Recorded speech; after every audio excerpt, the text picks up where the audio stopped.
Hey everybody, it's Jennifer, JenniferLouden.com.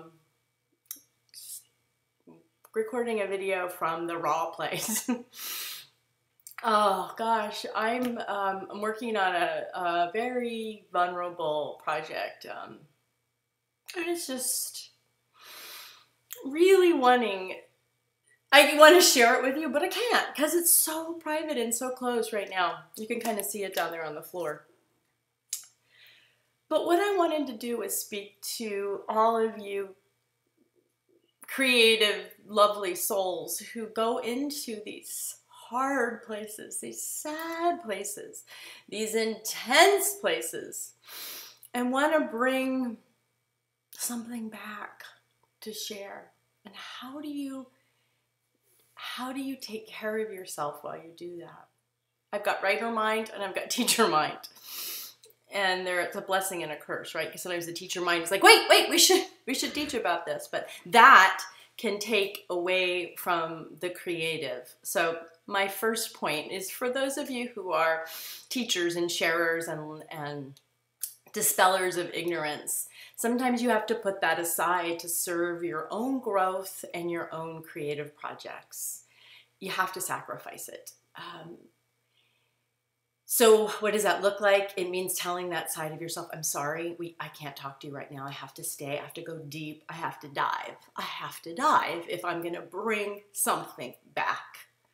So the second thing is when you're in that deepness and that pain and that learning, as a writer, for those of you who are writing, keep your pen or keyboard moving.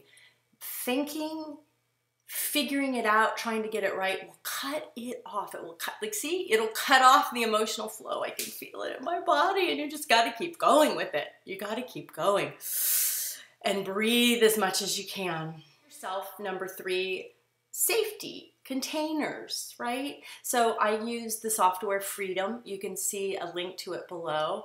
And it's gotten so great. So when I come up here to the studio, after I've meditated and had breakfast, and I check email in the house, so I've already set up Freedom to come on. So there's no access to the outside world. And I have my headphones and my music queued up. I do that right after my meditation, but you can use Freedom to schedule way in advance if you want, all week. So it's like a pool that you've created, or a container, or a warm nest to support you when you go into these hard places, right? Don't do this without care.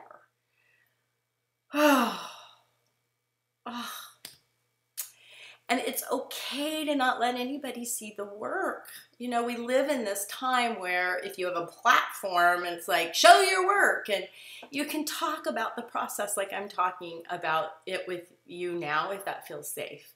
You can not talk about the process. It's okay to hold it close.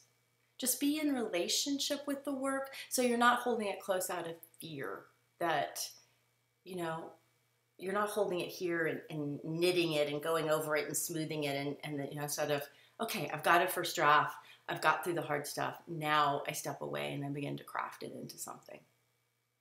I want you to take care of yourself, and I want you to go into those places because there's gems for you, and there may be gems for the people who need your stories. But take care, make it safe. Hold it close. Thanks for listening.